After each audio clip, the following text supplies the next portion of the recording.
Hello and welcome to the Sceptical Scotsman. It's been a very, very, very busy time for me. Being a maintenance man where I live and all, it tends to get a little busy.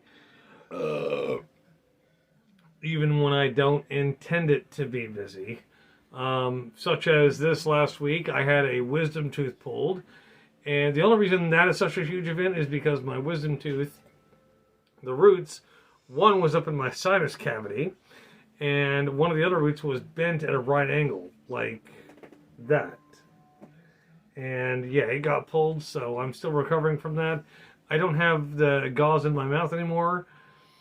I wear it sometimes, but not all the time. It still hurts because there's nerve pain because it was a fucking wisdom tooth. Anyway, I went back to work the same day. But today is Sunday, June 4th, 2023. And this is only to signal this for posterity, because this is going to be a fucked up podcast, at least as short as it is. It's now 8:17 and 40 seconds. 80%, it's 80 degrees outside. The humidity is 42%. The dew point is 55. So it feels muggy as fucking hell. It's like trying to swim through a swamp. And the barometric pressure is, I believe, on the rise at 29.96. So it is not fun. Today was hot. I have a little more of a tan. As if I need to be any more tan. If I get any more tan, I'll be darker than the Mexican that works on our team. And just so you know, the name of this is The Sceptical Scotsman. The episode itself is named Bridges and Dopamine. Fitting handle. I was going to call it Napalm and Silly Putty, but realized George Carlin already had that. So I had to go with something else. Okay. Now, it sounds like a fucked up name, but I promise you it's worth the time. And yeah, this is going to be a very weird one. We're going to talk about generations, cohorts. And yes, I've had this information for years, and just recently, as maybe Robert knows, I found a connection between all the generations, which we'll talk about in the compare and contrast section at the end. But right now we're going to talk about the generational cohorts, or the generations. So, without further ado, I wrote this in about 3 hours. It's not much, like a page and a half, maybe 2 pages altogether, but these are just notes and points to remember. I'm ad-libbing most of this, as most of you know. And I'm very good at ad-libbing. So, now, first of all, we have the baby boomers. The baby boomers was a generation that started in 1946 to 1964. They are initially remembered as post-World War propagated, or they're the post-World War II children, propagated by the greatest generation and the silent generation, or the lost generation. The greatest generation was the generation right before the baby boomers, and the lost generation is the generation before the greatest. In case you don't know, this is a little history lesson for you. They would have been the ones who fought in... the silent generation would have been the generation that would have fought in,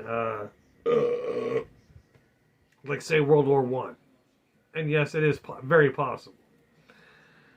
The baby boomers are known for being the biggest cohort ever, and I do mean fucking ever, because after the war, people were fucking like jackrabbits. Like, they were humping the shit of each other. I mean, there are so many families that are jacked up, shall we say. We don't view them that. We view all these, we view a lot of the family units that existed when the baby boomers were born as romantic, when it's a romanticized version. You had so many broken homes. Soldiers who would take on another soldier's wife, marry her, and take on the son or the daughter or the children, if there's more than one. And it was romanticized at that point. It became kind of romanticized. Well, you got to take on your friend's family. And that led to a whole new disillusion of family and who actually is family. So Some people are finding out they're not related to the people they thought they were, but that's not their fault. In fact, if the greatest generation and baby boomers had been more honest with each other, they might have learned this and gotten on better. But anyway, they're the main demographic participating in Woodstock in 1969, which means you had a lot of very young people trying to... They were their own culture, to be sure, but they were a counterculture to what came before them, because a lot of the greatest generation didn't want to hear the rock and the really loud rock that was being played at Woodstock. Like Jimi Hendrix music, yeah, there were a few visionaries back then who were part of the greatest generation, but for the most part, the baby boomer generation was too loud for the generation before them. But the greatest generation had already been through fucking World War II. I think they kind of earned the right to be pissy if they wanted to be. They are the first generation of hippies in history. Everybody who says they were born before this era weren't the original hippies. It was actually baby boomers who turned into the first hippies. The guys who were like, if they were in their 40s or their 50s and participating in the hippie movement, they weren't actually hippies. They were, to use a very loose term here, guru, because people thought they needed gurus to live better lives, to teach them how to do better things. No, they didn't. These gurus were using them. But they were the first generation of actual hippies of, let's just have sex and communal living and all this stuff. And a lot of horrible things happened in those communities, but not for all of the baby boomer generation. They made drug use and random hookups a thing. They were into free sex and drug use. It doesn't mean free drug use, just means they were into drug use. So they were into getting high and fucking. And a lot of people are like, well, that's kind of rude. That's what the fuck it is. When you break it down, the guys wanted to bang some chick. The girls were wanting to make love to a guy and know what love felt like. The only problem is they didn't know what the girls were, in most cases, far too young to know what the fuck love was. They thought physical love was actual love, and it's not.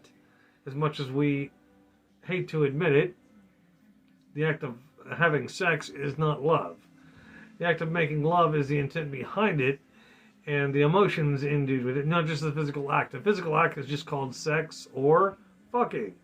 Get over it. You'll have to grow up at some point. You're not the kids of Kathy Griffith, or is that her name? The chick who did the show where it was Regis. Kathy Lee Gifford. Yeah, Kathy Lee Gifford. She calls a runny nose a case of the snots. Grow the fuck up. It's called a runny nose. Just grow the fuck up. Stop being this proto-idiot thing. Doctors don't understand the snots. Her nose is just running. We call it it's called a runny nose. Get over yourself. Stop trying to be so puerile. Okay. Felt they were bucking the system. They wanted workplace visibility. Yes, that is true. The problem is they were putting up with way too much bullshit from the previous generation and their propagation into the baby boomer culture. A lot of baby boomers learned from the generation before them that men were the top and men needed to be in charge and aggressive. The problem is they were working under the impression that women didn't want those top positions. Women wanted them.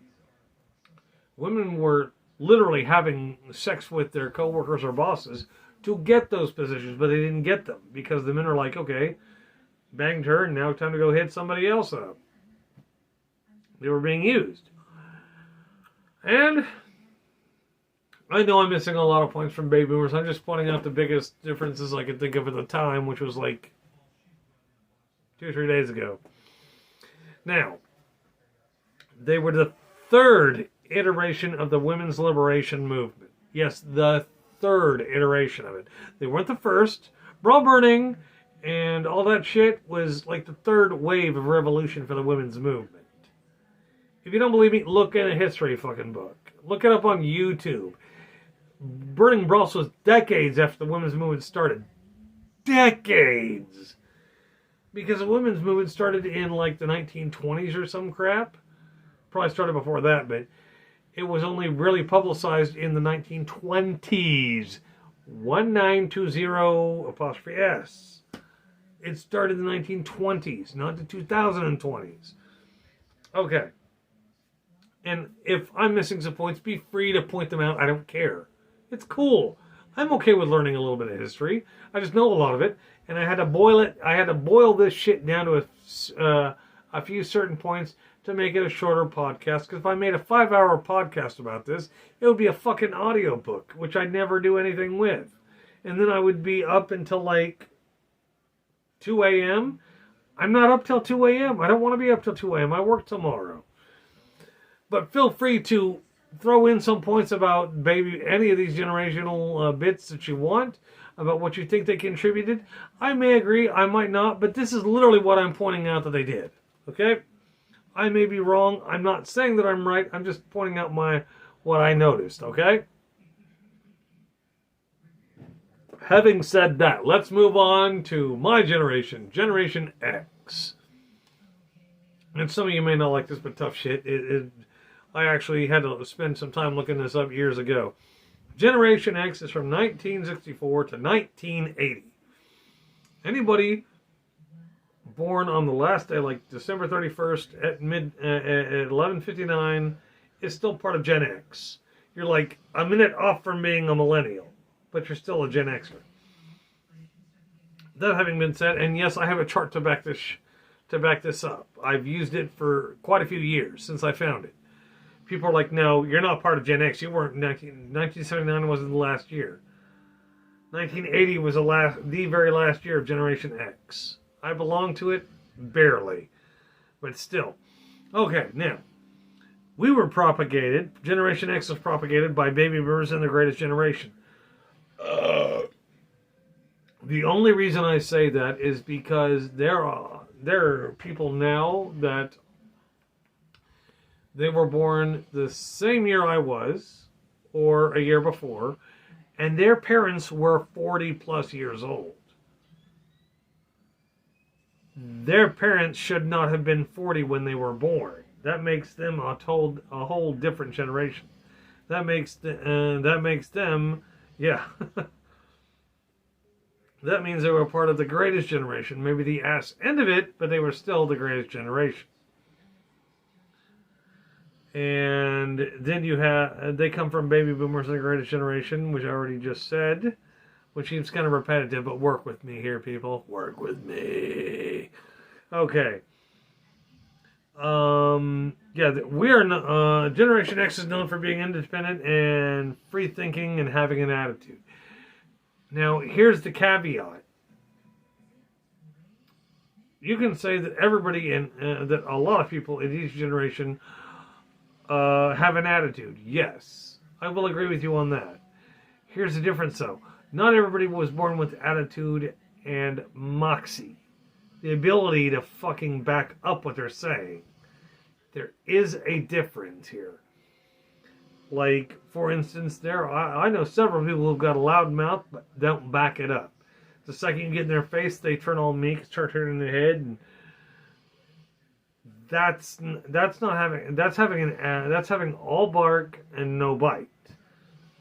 Me, I was kind of raised to have a bark and a bite, but only to use them when I needed to. So that being a huge difference there. And not all of Gen X has a bite. Some have just bark. They just love to bitch, moan, and complain about every little fucking thing. And to those people, stop complaining. Seriously, stop complaining. What gives? Why are you so mad? Get the fuck over yourself, move on, work harder for something else. That's how it works.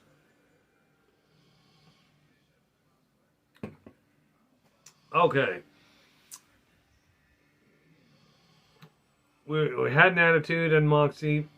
And we changed the music world forever, because without Generation X, you wouldn't have modern day grunge or alternative rock.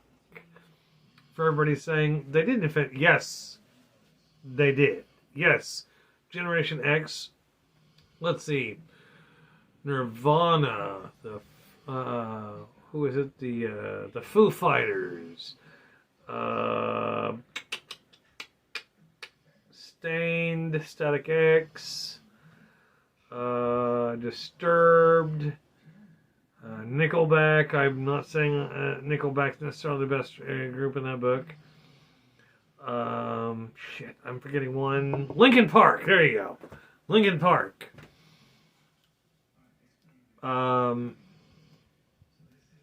And the funny part is almost all of the graduation songs that we know nowadays were originally meant for Gen X. They were meant for the class of 99, the last class ever of Gen X. And one was released on time, one was released a year later, because music people are dumb like that. They want shit released on one schedule while we plan on another. Okay. We're the first generation to openly use and advocate marijuana use. Now, some of you will say that there are boomers who advocate for that. Yeah, but the bitch of it is most of those baby boomers are like, oh, I've used pot on what? You sound like Cheech and Chong, motherfucker. Get over yourselves. I get the fact that you like using pot, you like getting high. But because of how you were raised versus how we were raised like, if you use pot, nope. They didn't look at us again. They just let us work. Like, for baby boomers who are like, well, I was into pot. No, you weren't asked directly if you were using marijuana. And there was no testing for marijuana back when you were in there. They just went, they literally had to go at you by your word unless they caught you using. For us, they had drug testing, and so did millennials. But we were the first one to go, I don't know what you're talking about. And then when right around the early turn of the century, they came out with drug tests that were testing for marijuana. It made a huge wrecking ball of everything. But we used and advocated for marijuana. And plenty of my generation has been like, well, not the whole thing, but some of my generation has been, well, our votes don't count. No, see, everything that matters, everything that gets voted on, has to be through registered voters when you follow your opinion. If you're a registered voter, doesn't matter what party you go through, if you're a registered voter, and they give you like an opinion poll for registered voters, it counts then. Then, when it gets on the ballot, you insert your opinion again for it. And we're getting closer to that. The problem is not enough Gen Xers, well, no. Drop the conspiracy bullshit. Drop your own third eye mystical bullshit. Become a registered voter. That doesn't mean they're going to single you out. This is the way it works. That way when they ask, well, are you for legalizing marijuana? If you're a registered voter and say yes, well, will you sign this? Yes, that means it'll get on the ballot faster, and it'll has a better chance of being on the ballot so you can vote for it and get it passed. That's how that works. But I'm telling that to those of you who don't know how this works. Being a registered voter and then putting your opinion down on paper for a, what do you call it? For a, I forget the word right now. I've had too much on my brain. But yeah, a petition. If you got enough registered voters on a petition, boom, it slides through, no problem. But you have to be registered for it to count. That's the bitch of it. Now, we're the first generation to go from analog to digital on all technology. What this means is we remember working on the Apple IIe's. We remember working on the Apple Lisas. We remember working on Commodore 64. I remember my dad whipping out a Commodore suitcase computer where you pop the lid off and the inner part of the lid was a keyboard. Plug in a thing, plug in a floppy disk, play Pac-Man on it. A little screen that's literally like that big. It was small. We still played for hours on that. We played all sorts of nonsense on that. We had Atari, the original Atari. We didn't grow up with a Nintendo. Everybody else had a Nintendo. We had a Sega Genesis and an Atari. We got an Atari. We were playing Pitfall, E.T., a whole bunch of games. Then we got a Sega Genesis, and holy shit. Like Sonic 2 was the big thing, and so was Mortal Kombat 2. I played both. I beat both. I got the cheat codes for both. And to this day, there are certain things I can't do on Mortal Kombat 2 or 3 because the distance is messed up, and I can't do it because it's on a screen. But we went from having rotary telephones to when, like me, I was 28 when they first released the first touchscreen cell phone. 28. And I'm the last year of my cohort, my generational cohort. So you're talking everybody from 28 to 48 finally got in on this technology.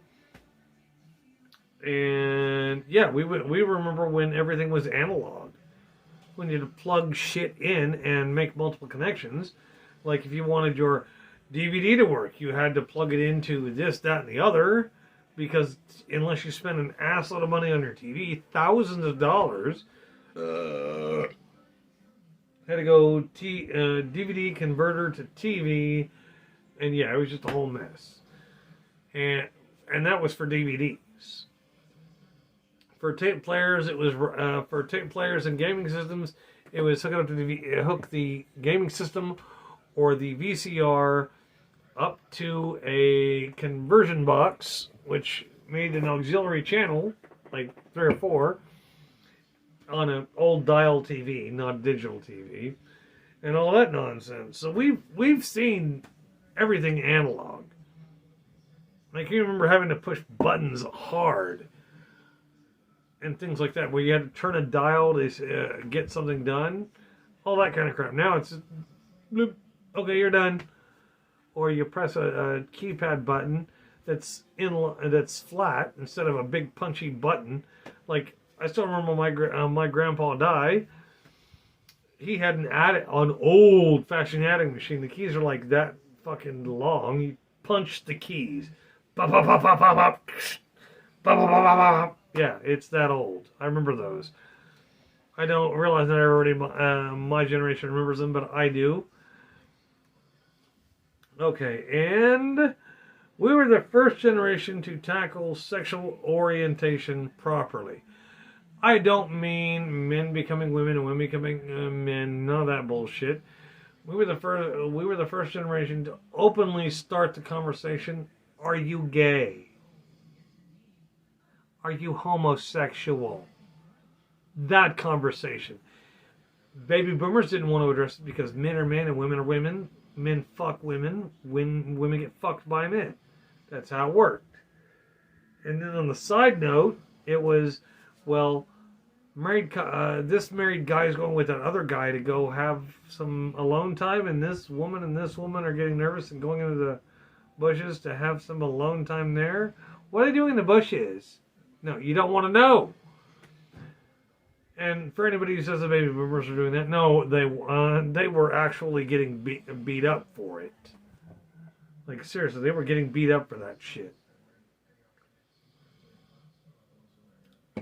Because the generations before didn't want to acknowledge gayness and sexual orientation. Sexual orientation for us was like, are you gay?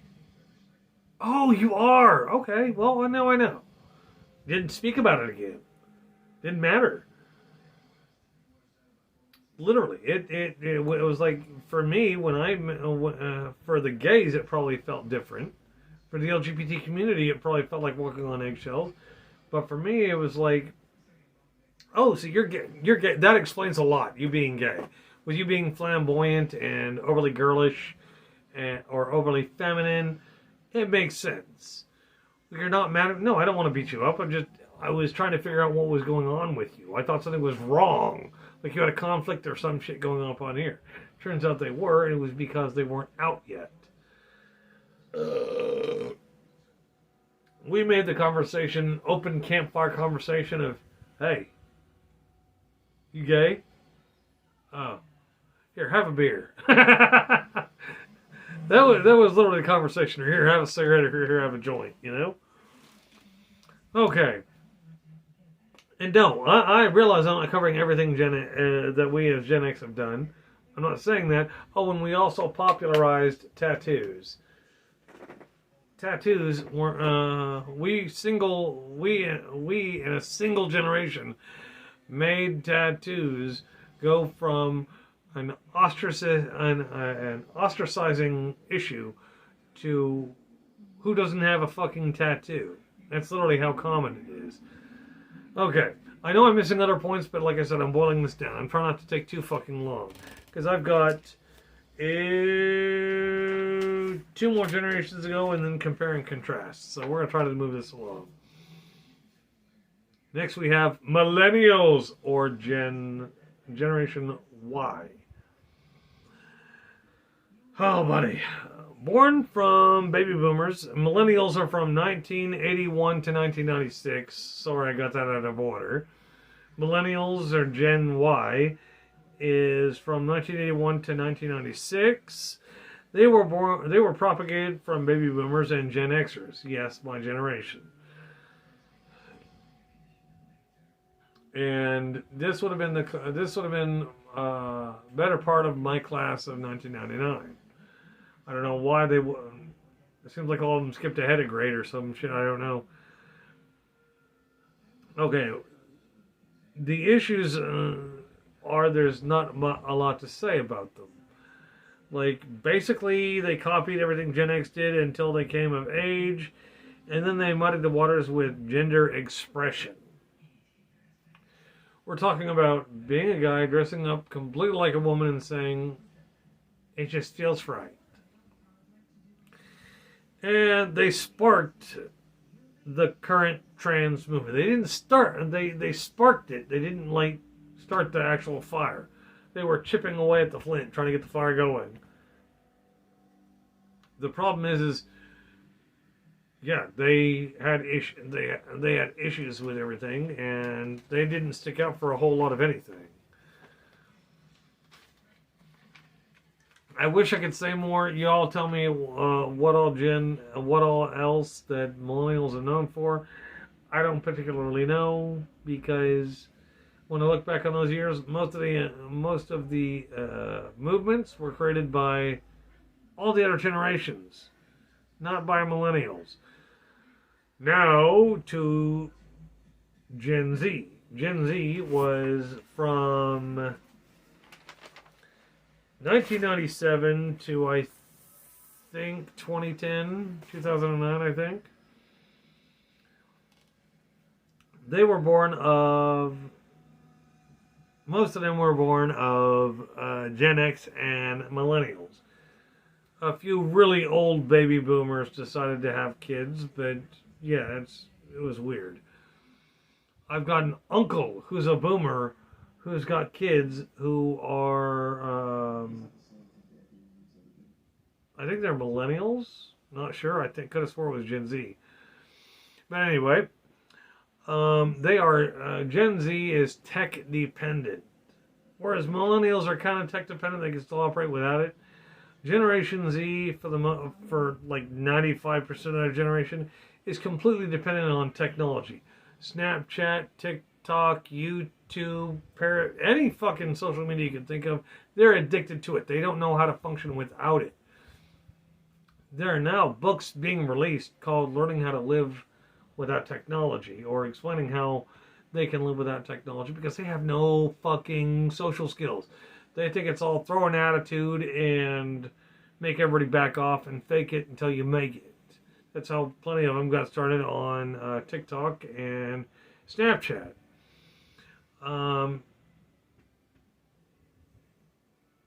I see them as a confused and weak-minded generation because they can't form their own opinions. They need to rely on other people who claim to be experts to form their opinions for them. I can't do that. I have to form my own fucking opinion. I have to gather facts, and like I've said on several other podcasts, when I look something up, I go up looking to be made wrong. I look forward to looking something up and then with my own assumption in mind. And I look forward to the assumption I have being wrong. I look forward to reporting it. The problem is, not a lot of the time am I wrong. The assumptions I make when I start doing a search on a subject end up being verified scientifically. And that's what's really weird, is being tech dependent and weak-minded and weak-willed and confused goes along with, in my opinion, weaker parenting because of the millennials and some of the younger Gen Xers just straight up not giving a shit, going out and partying, because raving was a thing back when I was a teen to an adult, an older teen to an adult. Never been to a rave, never fucking dropped ecstasy so I could fucking dance all night, because what was I doing? Oh yeah, I was working. I was making money instead of sitting there relying on mommy and daddy to give me money. I know not everybody in every generation has that, but a lot of the people I knew who were going to raves and fucking buying drugs and all that shit, they were getting money from their parents, or they were working constantly. They were working constantly under the influence of drugs to go to raves and do all this stupid shit. I was busy just working and all that crap. Now,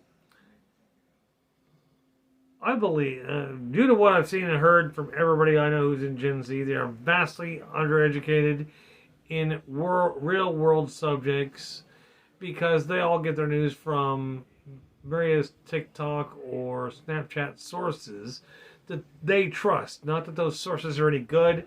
They don't do any of their own searching. They just rely on some jackass to report to them what they want to hear. Just like with the trans debate, that's pretty much you're using confirmation bias and reporting with that on your side to make people listen to you. The other issue is this Generation Z cannot define man or woman. They can't actually define what a man is or a woman is because they don't give a shit. They want to be seen as whatever the fuck they want. I believe them to be gender confused. I don't care if Generation Z agrees with me. I really don't. This is what I see. Am I gonna fucking pelt a Gen Zer and beat the shit out of them in public for dressing like a woman when they have a full-grown beard? No. Doesn't mean I'm gonna go near them either. I mean, if you got a full-blown beard, you're packing a hard on, and you're walking around in a dress and makeup, I'm not going to get around you because clearly you have mental issues.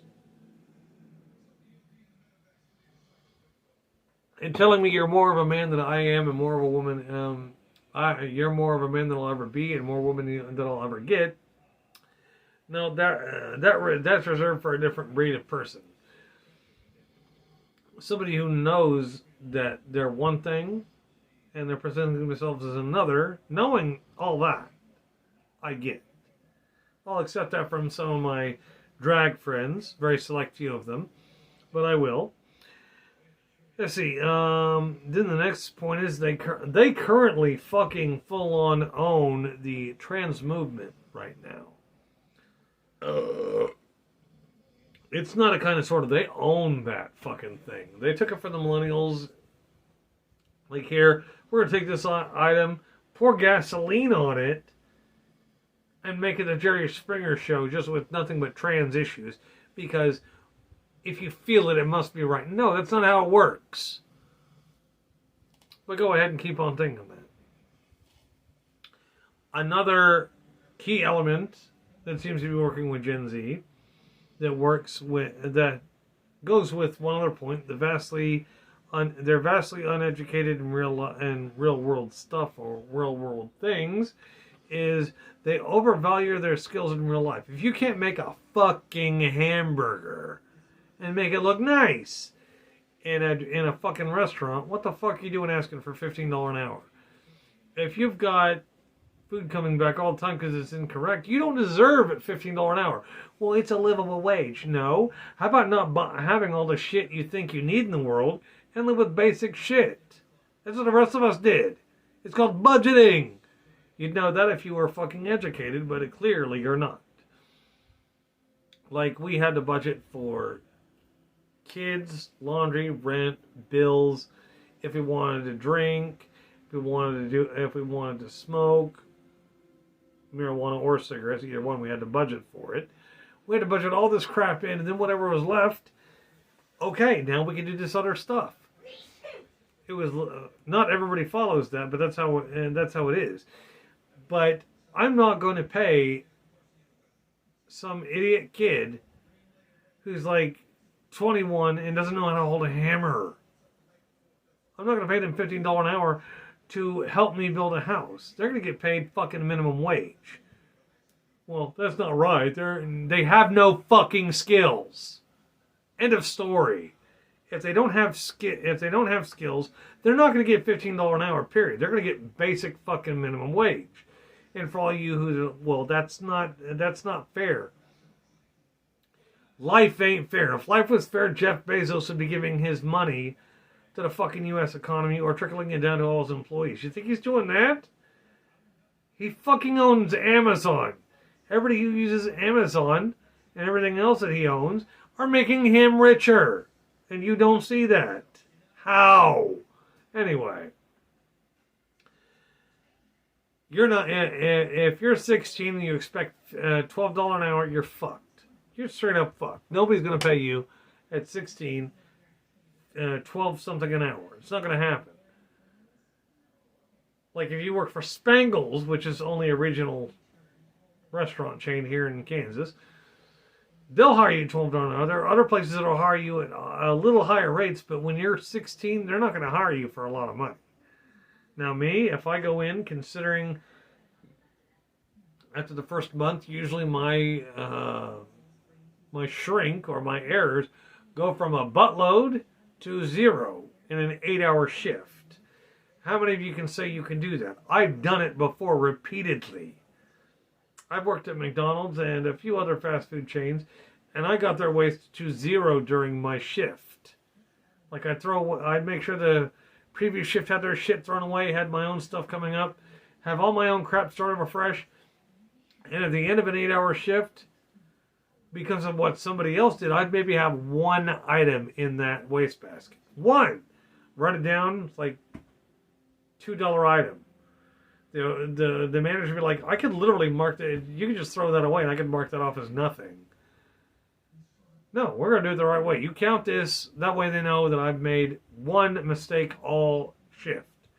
Most shifts, you have a wastebasket or two, or you have a 30-gallon wastebasket filled up with mistakes. So for me, working at fast food wouldn't be worth it because I'd have to make more than $15 an hour. But that's because of my learning curve and what I can do. And for those of you who say I shouldn't get that, because that makes me part of the problem, when you hit the point where you can help a company make hundreds of dollars more every week, you can start complaining about it. Are there plenty of Gen Zers who do the work and keep the company in money? Yes. Should their pay be commensurate? Yes, but they're not going to make what I could make. They're not going to make what my experience gives me.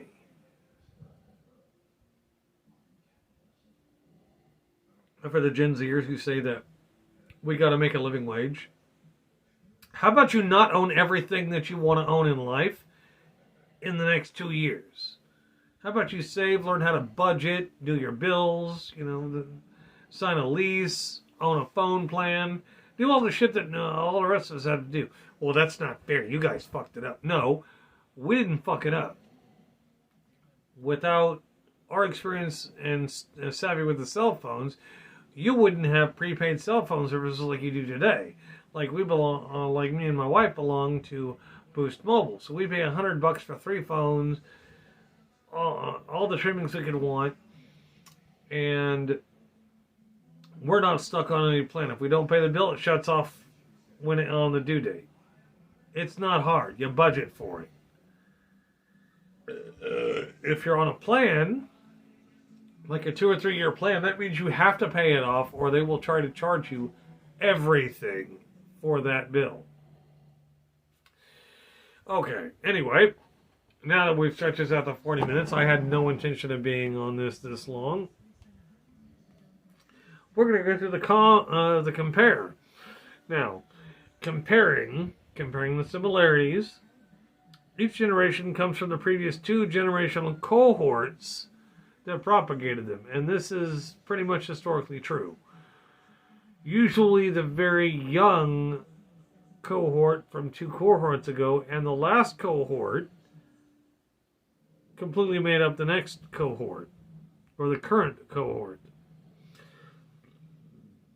They all had similar breakthroughs, even if they were small, kind of like the millennials. And as I said, if you have something to point out about a generation that you thought I was wrong about, or another one that you thought I missed, feel free to point it out. I have no problem reading them.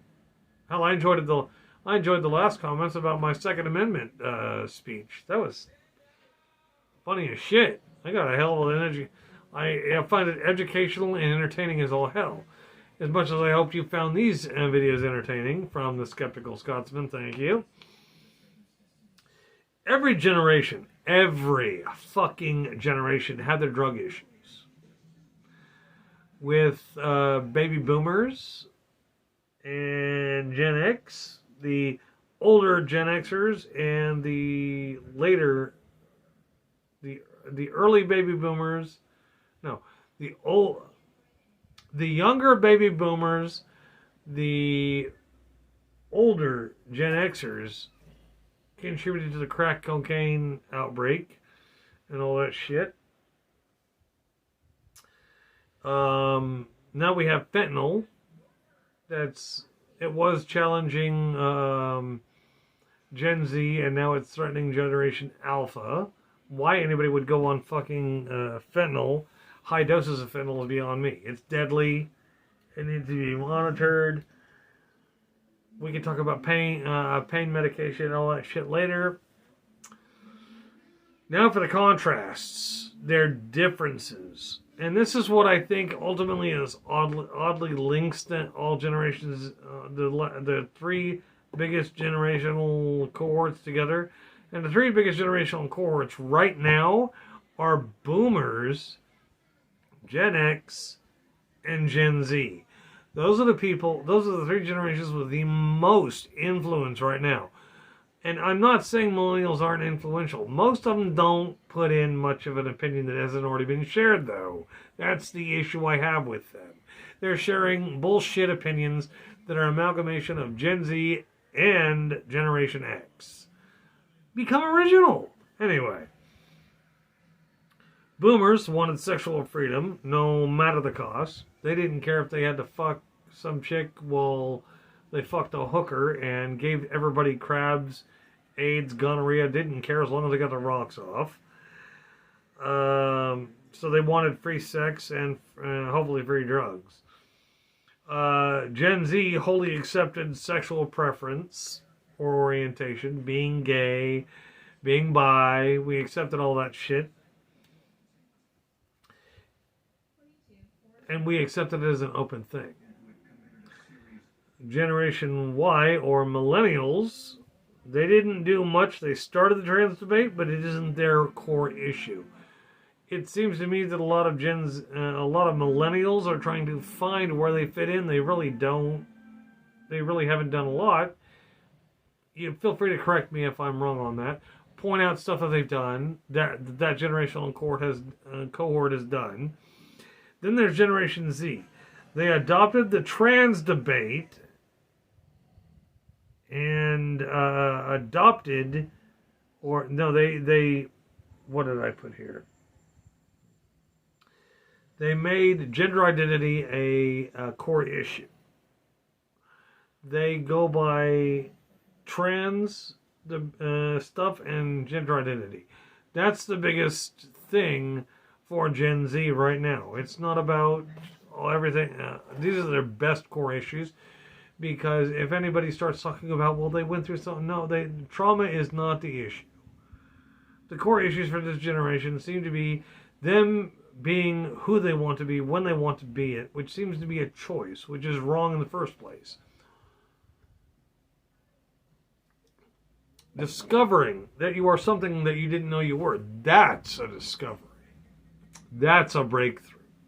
That's what needs to be paid attention to. Anyway, I'm at 45 minutes now, and I probably made this way too long, but I hope to have this out to you guys by tonight, hopefully, if I can get it fucking converted in time.